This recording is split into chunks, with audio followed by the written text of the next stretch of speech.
Hi, I'm Sarah Merrick, founder and CEO of Ripple Energy. Now, you might have heard that climate change and UK climate change targets have been in the news quite a lot recently. So I'm going to talk you through what the targets are, how they've changed, and what the drivers are, and also, importantly, what they mean for you as a Ripple customer.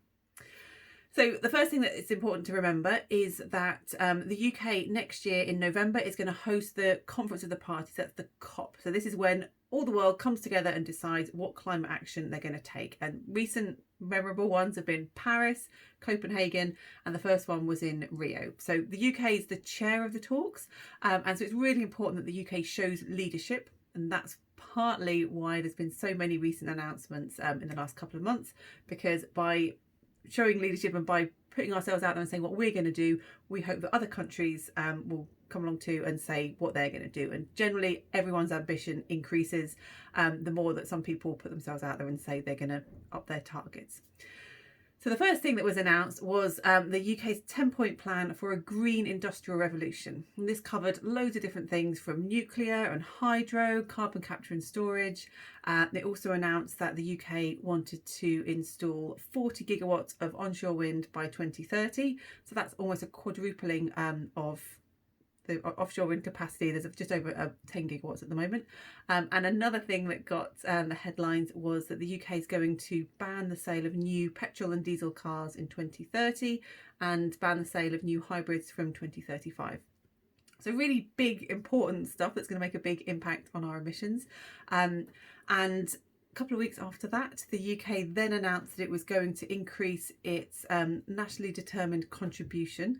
And this is part of the Paris Climate Agreement. Everyone goes away, all the countries agree to say, okay, we'll reduce our emissions by 50% or we'll reduce our emissions by 30%. And then all those targets are then put together and the world sees, okay, will this get us to where we want to be, which is a global warming of no more than 1.5 degrees centigrade. So the UK initially had a target of 57% reductions against its 1990 level, which is the baseline for everyone's emissions reductions. So previously it was a 57% reduction by 2030, and the UK announced it was increasing its target to 68%, which is, it might not seem like a very large amount, but actually given that we're already at 44%, the extra bit that needs to happen between now and 2030, instead of being 13% additional reduction, it's 24% additional reductions on against our 1990 levels. So that's a really big increase actually. And then a few weeks after that, the UK announced, published an energy white paper, and this is sort of the how of how we're going to meet these targets. So you set the high level targets, and then obviously you need policies to actually deliver those targets.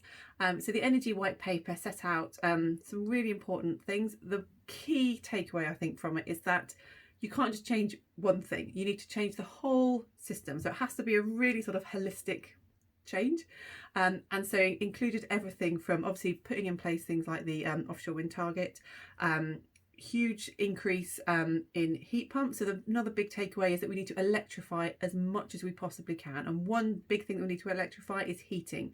So instead of everyone having a gas boiler in their home, increasingly people will have electric heating systems. So that's things like heat pumps, potentially heat batteries as well, potentially even hydrogen in places where they have hydrogen networks.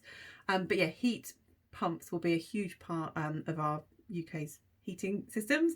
They're pretty rare at the moment, but in future they'll become as standard as gas boilers basically. So yeah, big moves for electrifying everything, primarily heat as well, but also making sure that that electricity that is electrifying everything, that's powering our homes, powering our heating systems and our cars, is clean electricity. So there's new nuclear stations as well, obviously all the offshore wind as well, and increases in renewables. But also as part of the big push for greater use of electricity, so very, very roughly people's electricity consumption could double in the next decade or so. So as electricity becomes more and more important, it's important that we can get more sort of sophisticated energy tariffs. So at the moment you might have heard of like Octopus Agile, which is where you get a different price every half hour according to what the market price of electricity is.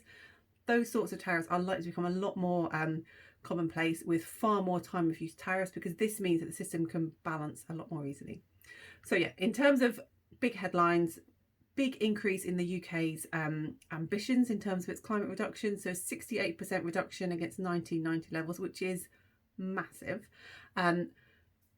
Getting clean electricity, so cleaning up the UK's electricity system by 2030, electrifying as much as we possibly can, and moving away from gas heating to electric forms of heating, primarily heat pumps, and electric cars, so moving away from petrol and diesel to electric cars. So a lot of electricity. So then what does this mean for you as a Ripple customer?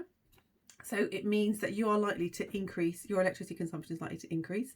And if you want to have your emissions, your carbon footprint to be reduced, you need that electricity to be coming from a clean source.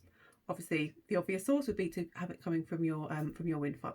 So we think all these changes make it really, they're fantastic for Ripple, because it means that we're going to have more customers with more consumption, and those customers will be wanting to have their electricity coming from green sources.